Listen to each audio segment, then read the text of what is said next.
Oke, halo anak-anak kelas 3, selamat pagi.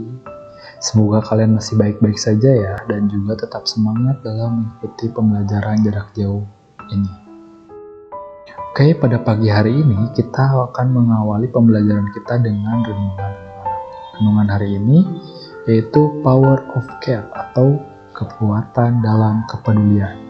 Kita mengambil ayat dari Amsal 3 ayat 27 sampai 28. Oke. Amsal 3 ayat yang ke-27. Janganlah menahan kebaikan daripada orang-orang yang berhak menerimanya, padahal engkau mampu melakukannya. Ayat ke-28. Janganlah engkau berkata kepada sesamamu, pergilah dan kembalilah, besok akan kuberi, sedangkan yang diminta ada padamu.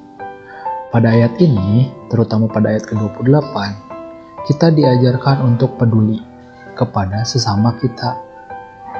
Misalnya, ketika ada seseorang yang membutuhkan bantuanmu, kau menyuruhnya pergi, lalu kau akan memberinya di esok hari. Tetapi, kamu bisa membantunya di hari ini. Kenapa tidak? Kenapa kamu harus menahannya di esok hari? Jangan jadi orang yang seperti itu, anak-anak. Kita lihat ke ayat 27. Janganlah menahan kebaikan daripada orang-orang yang berhak menerimanya. Kita diajak untuk jangan menahan diri untuk membantu orang lain, anak-anak. Ketika kita bisa, kita mampu, kita harus langsung mengajak atau menolong orang yang membutuhkan bantuan kita, anak-anak. Jadi dalam kedua ayat ini, kita diajak untuk selalu peduli terhadap sesama.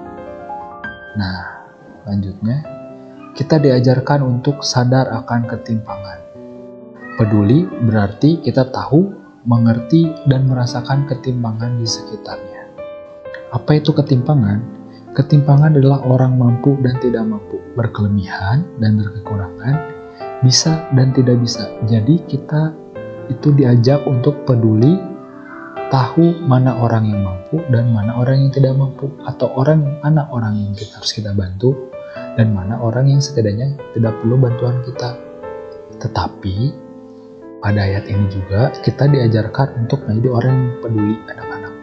Meskipun orang lain itu mampu atau tidak mampu, sekiranya mereka membutuhkan bantuan kita dan mereka membutuhkan pertolongan kita, langsung bantu. Itulah yang dimaksud dengan orang yang peduli. Nah, di sini juga dijelaskan tahu potensi dirinya dan tahu kemana menyalurkannya.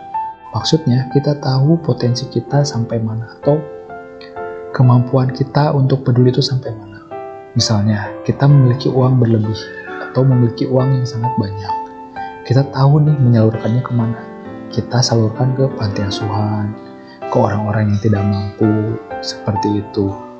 Kedua, peduli merupakan lawan kata dari egois. Apakah kita hanya ingin peduli pada diri kita sendiri? Atau kita juga peduli terhadap orang lain? Seperti yang ditunjukkan pada gambar. Orang yang mempunyai kebutuhan lebih, tapi dia tidak peduli terhadap orang lainnya, orang yang tidak memiliki apapun, dia hanya berpikiran kepada dirinya sendiri. Jangan menjadi orang yang seperti itu ya anak-anak, tapi kita harus menjadi orang yang peduli terhadap sekitar kita, peduli terhadap orang yang tidak mampu di sekitar kita. Bantulah sesuai dengan kemampuan kita. Oke. Nah, di sini tidak menahan diri dalam berbagi. Pada ayat ke-27, janganlah menahan. Ini artinya, jangan menahan diri kita untuk tidak berbagi, anak-anak. Tapi kita harus mau berbagi. Jangan menahan diri untuk berbagi. Tapi kita harus selalu berbagi. Oke, anak-anak. Yang ayat ke-28.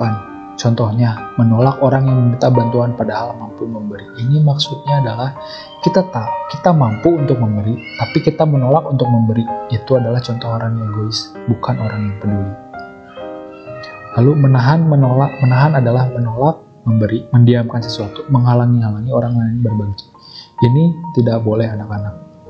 Kita harus tidak menahan diri untuk berbagi. Jadi ketika ada orang yang ingin butuh bantuan atau yang membutuhkan makanan, uang, janganlah kita menahan diri untuk berbagi.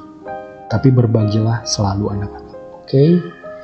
Nah, di sini Pak Jo akan menjelaskan seseorang bernama Bai Fanglang yang berada di Cina.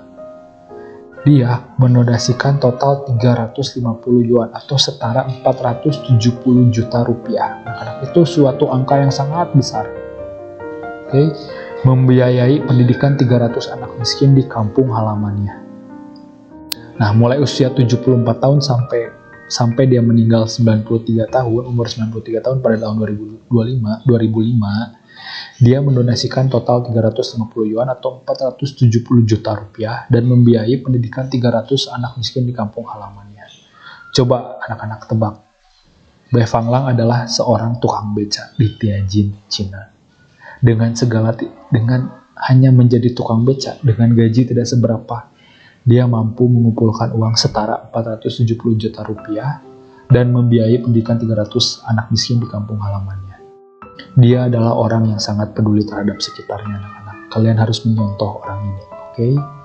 Refleksi, stop egois, dan mulai peduli, anak-anak. Jadi mulai hari ini, kalian harus mau peduli terhadap orang lain. Jangan hanya di bibir, tapi melalui tindakan.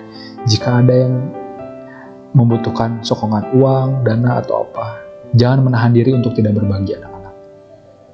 Tapi tidak menahan untuk berbagi. Jadi berbagilah setiap saat dan peduli dengan menyadari ketimpangan di sekitar kita. Oke, setelah kita mendengarkan renungan tadi, sekarang mari kita tutup dengan doa, anak-anak. Oke, mari kita berdoa dalam nama Bapa dan Putra dan Roh Kudus. Amin.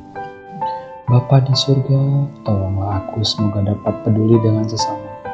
Tuhan, sebentar lagi aku akan memulai PJJ hari ini. Semoga aku dapat belajar dengan sungguh-sungguh. Dalam nama Tuhan Yesus aku berdoa. Amin. Dalam nama Bapa dan Putra dan Roh Kudus. Amin.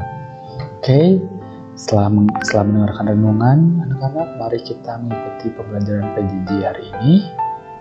Jangan lupa mengisi daftar hadir.